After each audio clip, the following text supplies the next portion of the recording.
برافو. نقلة ذكية. لا عمرك تستهين بذكائي. أبدا.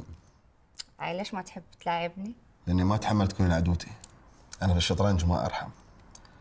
ما أبغيك تكونين قدامي في الموقف. ولا خايف تخسر قدامي؟ حتى لو فزتي ما راح أكون خسران. نجاحك نجاحي. الله لا يحرمني منك. ولا منك. ثاني سؤال، لما تلعب بروحك شلون تقيم الخسارة والربح؟ الضعيف هو اللي يخسر. من وأنا طفل ما أحب الخسارة. للحين طفل وعمره ما راح يكبر. طفل بس عندك. ما أحب ضعفي إلا قدامك. ما عمري شفتك ضعيف. في قمة ضعفك أنا أشوفك قوي.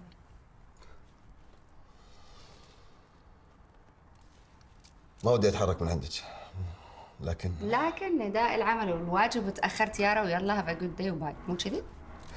نداء العمل والواجب. اوكي. مثل العادة اليوم.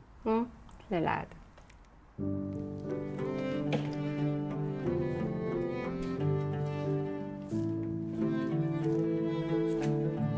باي. حفظ الرحمن.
يقال إن أعذب الشعر أكذبه، ولكن نصيب المستمعين من عذوبة الشعر همسة شعر مع الشاعر سليمان الصالح. من قلبي يلي في غيابك تحطم لنا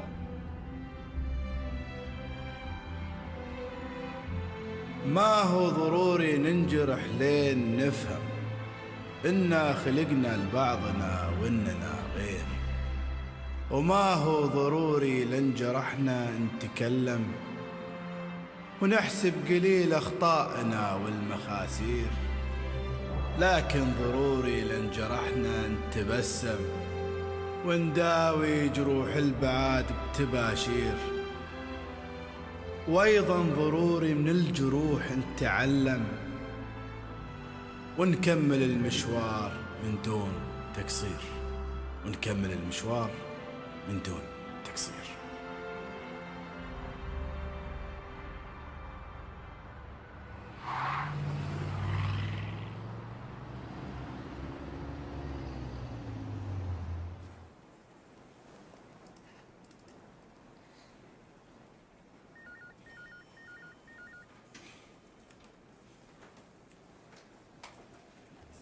منى، الأستاذ. أنا عندي موعد برا المحطة. ها؟ أوكي أستاذ.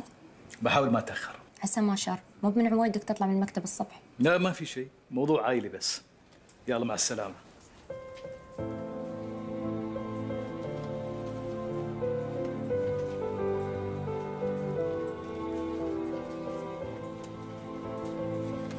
صباح الخير استاذ راشد. لكن ده صباح كيفك؟ نور. يارا بعد ما وصلت؟ لا لساتها على الطريق. تمام، يعطيك العافيه. الله يعافيك.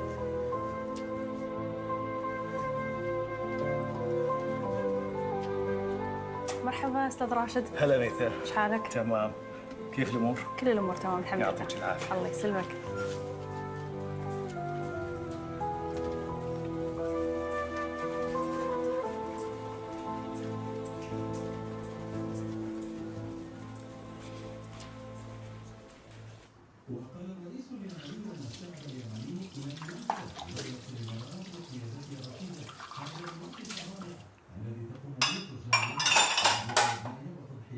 لمساعدة اليمن والمساهمة بإعادة الشرعية.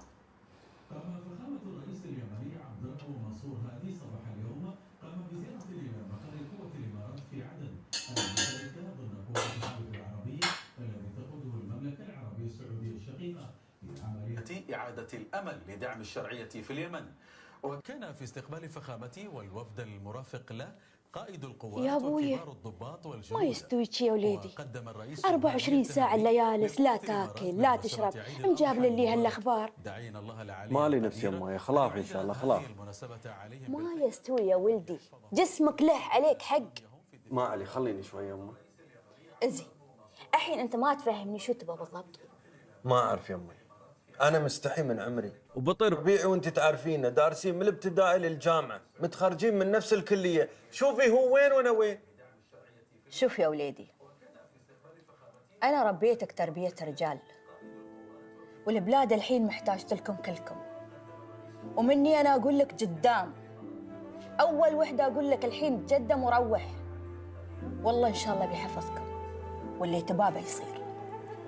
الله يكتب اللي فيه الخير يمي. اللهم امين. مالي سامحيني انا مروح الحين.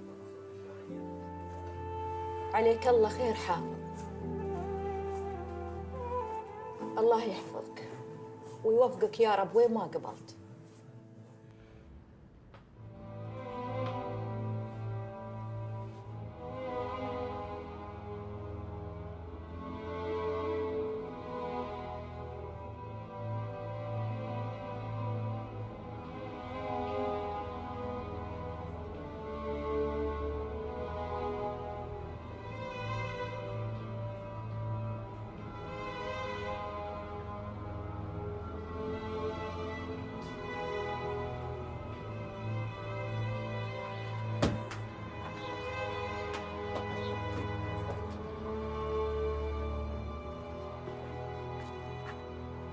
ما في اي تحسن؟ من الواضح العمليه ما جابتش اي نتيجه. عملنا كله في وسعنا في الطب البيطري، بس زي ما انت عارف الخير سنه كبير. للأسف العلاج ما جابش أي نتيجة. واضح إن الرحم بتاع حضرتك كمان ضعيف جدا، مش هيستحمل أي عملية طفل أنابيب. أستاذ راشد أنا بعتذر. ما في داعي للاعتذار. والحل؟ للاسف ما عندناش الا حلين اتنين بس، يعني نديله مسكنات عشان نريحه في الساعات الاخيره، او نضطر نلجا للموت الرحيم.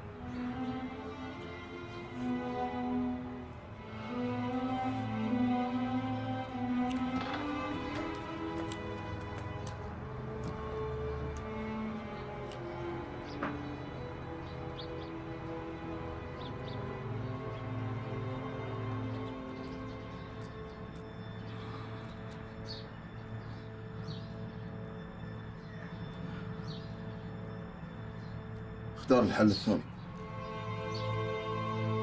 يعني ما فيش أمل؟ الأمل دايما موجود مع تقدم الطب، بس حالتك من الحالات النادرة اللي الطب لسه ما لهاش حل لحد النهاردة. يعني كده خلاص استنفذنا كل الحلول؟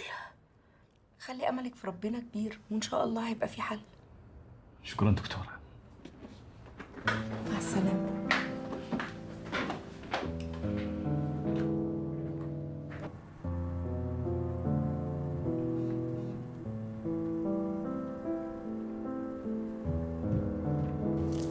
يارا عندنا مشكلة صغيرة وما حبيت خبرك عنها دغري. خير؟ البنت اللي بدها تطلع معنا بالبرنامج مو قبلانة انه يظهر وشها بالاعلام، وهذا شرطها الوحيد لحتى تقبل تطلع. وليش ما خبرتيني؟ هذه مو تفصيلة صغيرة، هذه مصيبة عندي انا. انا اسفة ما خبرتك بوقتها، قلت لحالي بنكون لقينا حل. شلون يعني؟ زين شو رايك كندا نسوي شرات البرامج الثانية اللي يعتمون على الوجه ويخلوا بس الصوت؟ بس كذي بنخسر جزء كبير من المصداقية. أقول لك خلي ميثا تقنعها، شو رايك؟ اوكي، واظن المخلوقه ما عندها مشكله انه يطلع صوتها، لانه بدها كل العالم تعرف المشكله اللي عم تمر فيها. زين سلطان وينه؟ سلطان هلا بيكون خلص الريبورتاج وجاي على الطريق. إيه بس مو كانت تأخر علينا. معك حق، بس بدنا نطول بالنا عليه شوي. سلطان عم يمرق بظروف صعبه هالفتره. ما يخالف كندا، كلنا نمر بظروف صعبة، بس هذا ما يأثر على شغلنا. معك حق. كلميه وشوفي شو صار وياه.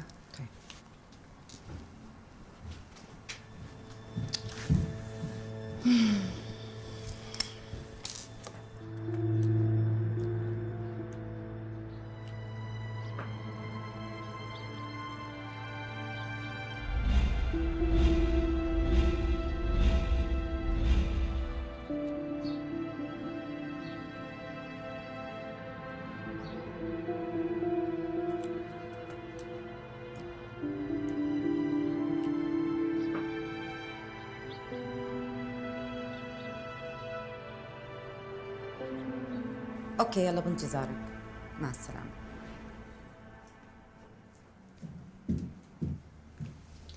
الريبورتاج صار جاهز وسلطان بالطريق لهون لحتى يبلش مونتاج. ممتاز، بس قولي لها تراني زعلانة، لا عيدها مرة ثانية. اوكي؟ اوكي. ايش رايك نراجع الأسئلة؟ اي والله يا ريت. يلا. هنق بروحها ما ادري ليش. زين خبريني. قولي لي. الضيفة عندها أحد تبغانا ناخذه على الهواء؟ يعني محامي، حد من أهلها؟ هلا انا ما سالتها، بس فهمت.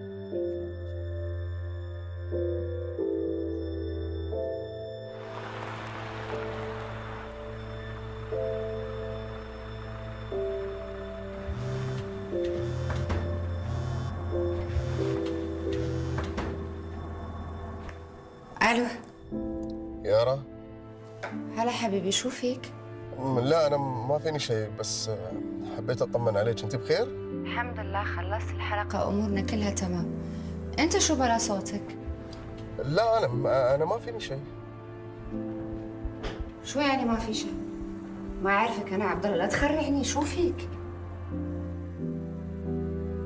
عبد الله أنت وين أبيك؟ يارا لا تينا. اقول لك خليك مكانك، انا اللي بيك. زين تريحك. مع السلامة.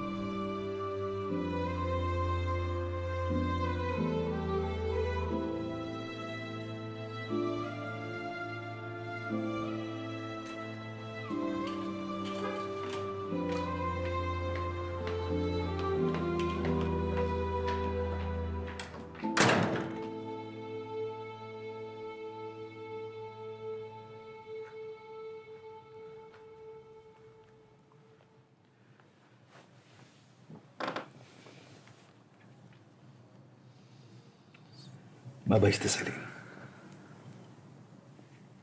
هذا نصيبنا.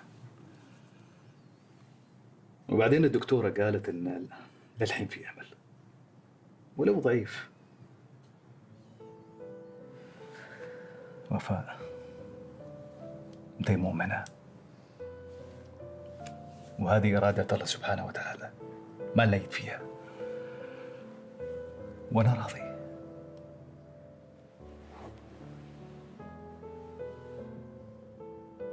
بس أنا نفسي أكون أم، ونفسي كمان أنت تكون أب. كنت عايزة أجيب لك طفل مني، بس أنا مش قادرة أحقق ده. ما أعتقدش أنت هتكمل حياتك من غير أولاد. لا تتكلمي بالطريقة هذه.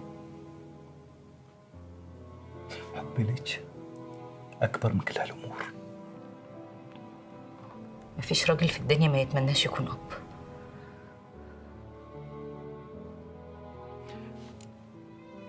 أنا من أول يوم شفتك فيه ما تمنيت غير أنك تكونين زوجتي وحبيبتي وبس، ما تمنيت شيء ثاني.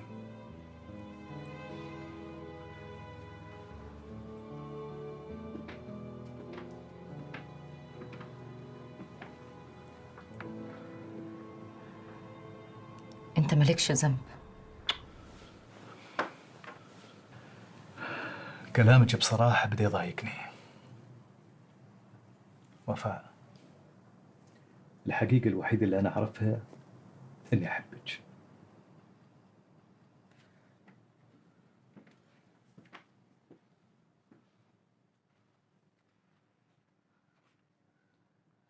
اسفه اسفه يا راشد. طيب أنا رايح، بس لما أرجع بشوف على وشك القمر ده أحلى ابتسامة، الابتسامة اللي سحرتيني فيها في أول يوم شفتك فيه. ماشي؟ شكرا،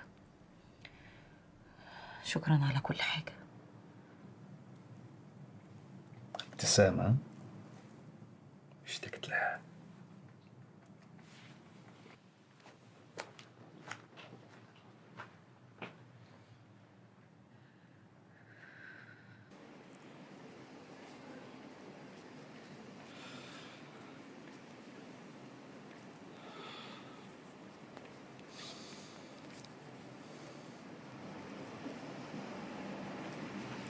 عبد الله شوفك روعتني، ليش ما تبغى تطلع؟ شو مستوي؟ الريح مات.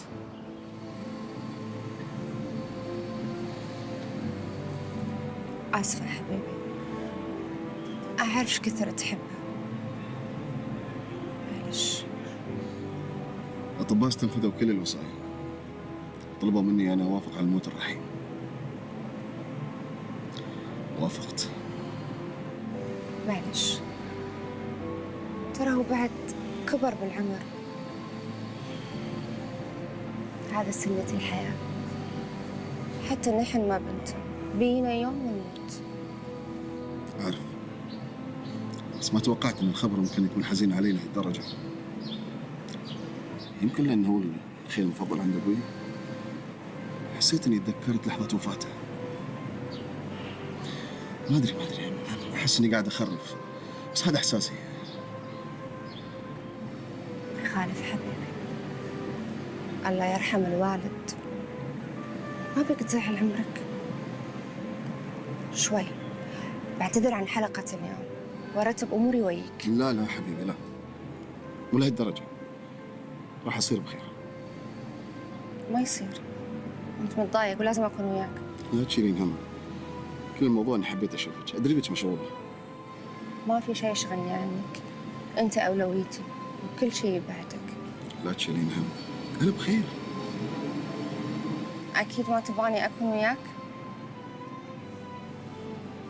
اكيد.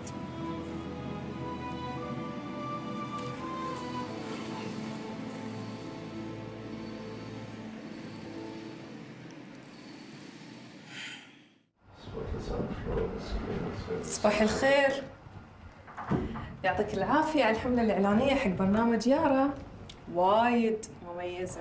أهلا شمست شميسة. أصبحنا وأصبح الملك لله بس. ما شاء الله الإعلانات تارسة الشوارع والمطاعم والمولات. طبعا من البرنامج بيجيب أعلى نسبة متابعة، يعني المواضيع اللي مولعة مواقع السوشيال ميديا، وما بدك يكون في إعلانات. شكلك مستانس، مو من عادتك تحب يارا، خاصة بعد المشكلة الأخيرة كشف الحسابات. شوفي أنا لو الموضوع برجع لي، لو بإيدي إعلان في الجريدة بحط الهاش، بس هاي أوامر الأستاذ راشد. والأستاذ راشد ما يبي يسوي برنامجي الخاص؟ هي أنت يا مستورة في النشرة الجوية قاعدة بتعكي، بكي شوي، يعني درجة. بعدين هذا مش رأيي أنا فيك، يا رأي الأستاذ راشد. يعني تبى تقول لي إن يارا صعدت درجة، هي ما شاء الله من أول ما داومت استلمت البرنامج، وإذا طلبت شيء اعتفست الدنيا. ما هو أنت الحق عليك، الله يسامحك. في حدا في المحطة ما بيعرف إنه أنت بتغاري منها لهالمخلوقة؟ الكل بيعرف ومتأكد إنك بتغاري منها. يعني لازم تكوني أذكى من هيك. ولا مرة كنت ذكية. يعني شو تباني أسوي؟ شو بعرفني، أنت أدرى. أنت قول لي. شوفي، طالما برنامجها على الهواء يعني إحراجها على الهواء، انت بتعرفي انه الكل بده غلطة على يارا حتى تولع مواقع السوشيال ميديا. وبتعرفي موضوع حلقة اليوم، اتصال صغير هالقد قده من حدا مجهول. تقصد لا ما تبلي علي، ما قصدت إشي. بدك أخدمك بأي شيء ثاني؟ خدمتني بما فيه الكفاية، شكرا. شوفي شمسة، شو ما صار أنا معك، وأنت بتعرفي هذا الحكي منيح.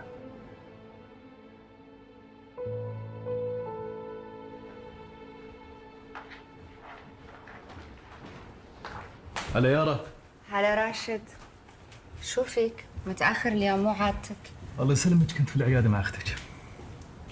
النتائج للأسف كلها كانت سلبية. وفواي تعبانة. يا رجوك كلميها، طمني عليها، ها؟ تيختها وتفهمين عليها. إن شاء الله بكلمها. عبد الله شو أخباره؟ يوه، عبد الله مات الخيل ماله ريح ومكتئب. اسمعي، ركزي في شغلك وبس. لا تحطينا السوالف هذه. إن شاء الله. راشد، مشكور وايد على الحملة الإعلانية. لا، هذا واجبنا لأهم برنامج في المحطة.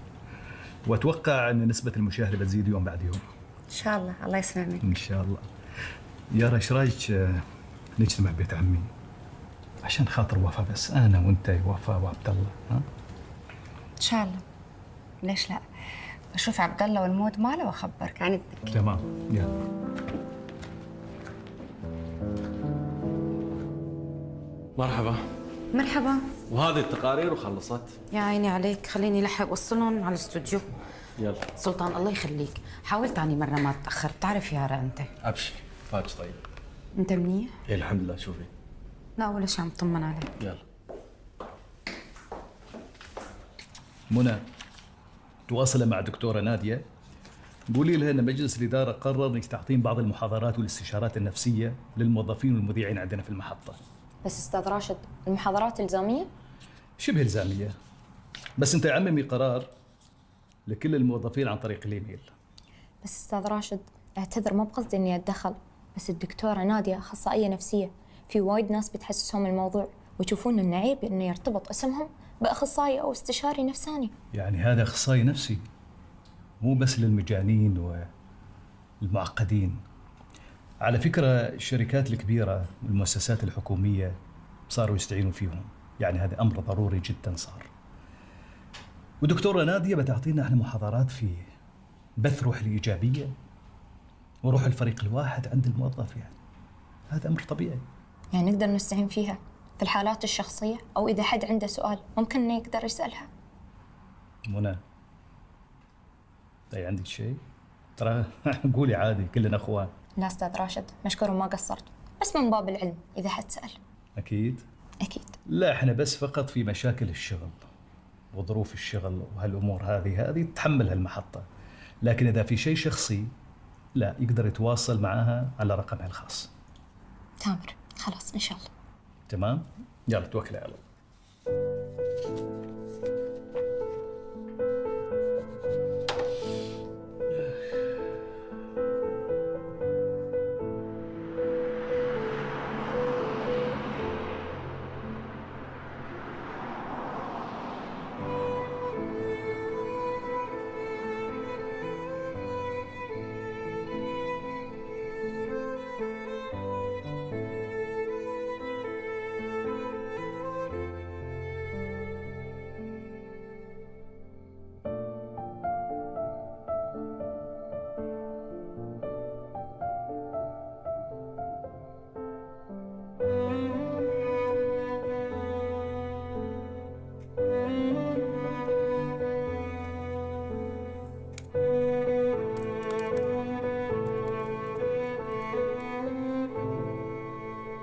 كايلا حبيبتي.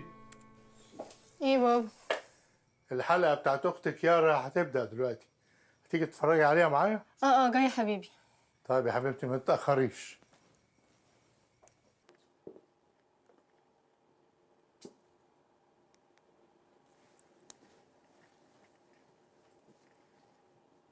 ألو. هاي يا بابي، ازيك؟ الحمد لله تمام. لا أنا جاهزة للهوا، مفيش حاجة خالص، بس بكلمك عشان تدعيلي. طبعا. لازم أكلمك عشان أخد منك طاقة. ربنا يخليك. أمال الكيلولة فين؟ ها مش هتشوف معاك الحلقة؟ الحلقة دي بالذات أنا عايزاها تشوفها. ماشي أوكي. خلاص أخلص وأكلمك. ميرسي. باي.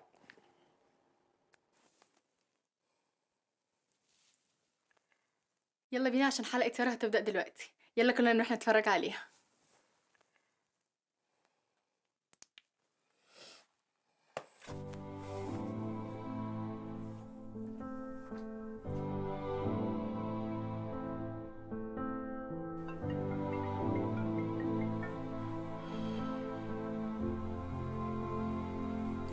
الو حبيبتي. ألو. هلا حبيبي، كيف صرت؟ الحمد لله احسن. زين الحلقة بعد شوي راح تشوفها؟ نية الشركة ما اعتقد اشوفها الحين، بس تأكدي راح اشوفها اونلاين. زين ما قلت لي انك بترد المكتب. تعرفين يوم اتضايق احب اكون بروحي. زين حبيبي. المهم حبيبتي، انت ركزي في الحلقة وبعدين بنتكلم. ان شاء الله. عبد الله اذا وايد متضايق ما له داعي العشاء كنسله. مثل ما تحبين. باي. سلام.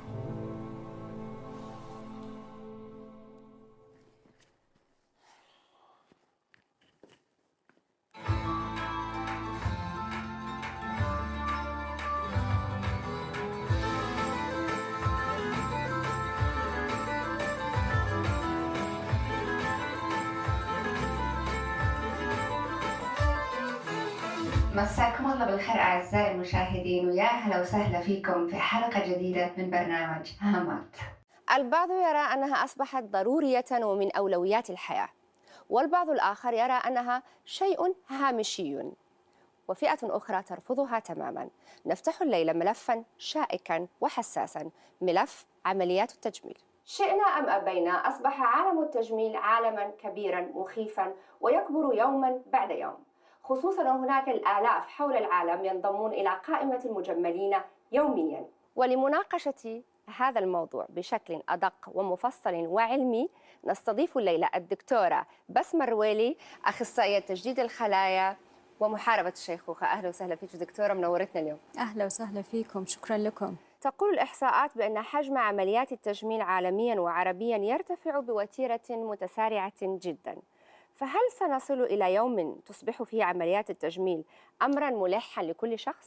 في الواقع عمليات التجميل قاعد يقل عليها الطلب، لأن التقنيات الغير جراحية هي اللي قاعدة تاخذ مكانها وتستبدلها. فتقريبا عملوا إحصائية بأمريكا وشافوا أن من 20 مليون عملية أو تدخل جراحي صارت ما بين 2014 و2015 80% فيها كانت غير جراحية وفقط 20% الجراحة. ببريطانيا كان تقريبا 50,000 تدخل تجميلي، 90% غير جراحي. فبالعكس التقنيات الجديدة استبدلت العمليات. ما هي أكثر العمليات شيوعاً بين الجنسين؟ وهل هناك منافسة بين الرجل والمرأة على عمليات التجميل؟ المنافسة لسه ما صارت لحد الآن. الرجال تقريبا 30% إقبالهم على التدخلات التجميلية. أكثر تقنيات مطلوبة لما عملوا الإحصائيات شافوا أنها البوتوكس، اللي هو بنعرف حقن تقريبا أضعاف العضلة أو شل العضلة بشكل مؤقت. بعدها التعبئة بالفيلرز اللي هي معظم الأحيان بتكون بمادة هاليورونيك أسيد. بعدها الليزرز والترددات السعوية لتجديد البشرة والخلايا وإزالة الشعر، وبعدها طبعا يبتدي عمليات التجميل. متى يتوجب على الدكتور أو الطبيب أن يقول لمريضه آسف ما أقدر أسوي لك العملية؟ لما يكون في إدمان على هاي التقنيات، لما يكون غير منطقي، لما يكون في حالة مرضية أو كونترا إنديكيشن، شيء يمنع أن الطبيب بهذه الفترة مثلا يعمل له هذا التدخل التجميلي، سواء حقن فيلرز أو بوتوكس أو شيء من هالقبيل. أحيانا إذا كان توقعات للمريض غير مقبولة، الأفضل أن الطبيب ما يعملها.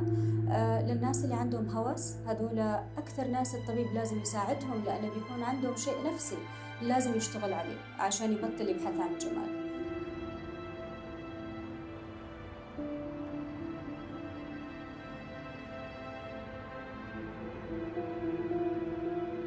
الو، هلا. اقول لك اتصلي الحين، الكنترول بيحولك. يلا باي.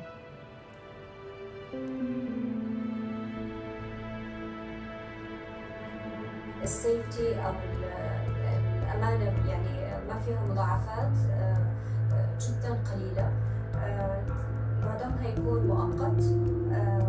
هي اللي تقريبا اكثر شيء شائع الحين.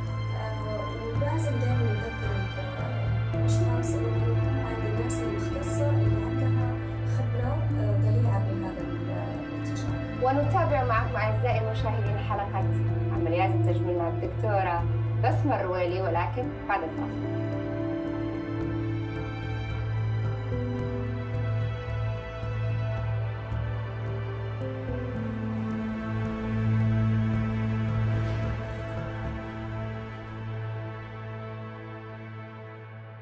يا عين أبوك وراس ماله وروحه، لأجلك أذوق المر وأقول حالي، واصبر على هم الزمان وجروحه، لك الغلا والحب أول وتالي. وعدنا إليكم أعزائي المشاهدين، ولا زلنا مع الدكتورة بسمة وللحديث بقية. دكتورة، في بعض الحالات رأينا بعض المغالاة في عملية التجميل، حتى رأينا بعض الرجال يشبهون النساء أحيانا. هل الدكتور من حقه أن يتدخل في هذا الشيء؟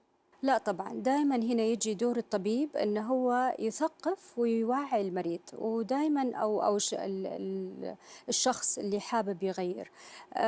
دائما في شيء يعني الزايد، حنا نقول الزايد يعني اخو الناقص.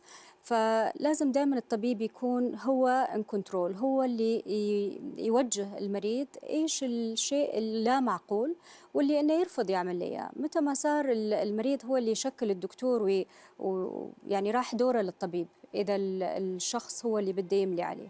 والحين أعزائي المشاهدين سنستقبل اتصالاتكم، وإن شاء الله الدكتورة تقدر ترد على معظم الاستفسارات. وألو؟ الو، مساء الخير. مساك الله بالخير. عفوا ست يارا، بس سؤال لحضرتك. أنا ماني دكتورة، بس تفضلي. لما بدك تحكي عن عمليات التجميل، مش تحكي للناس كم عملية تجميل انت عاملة؟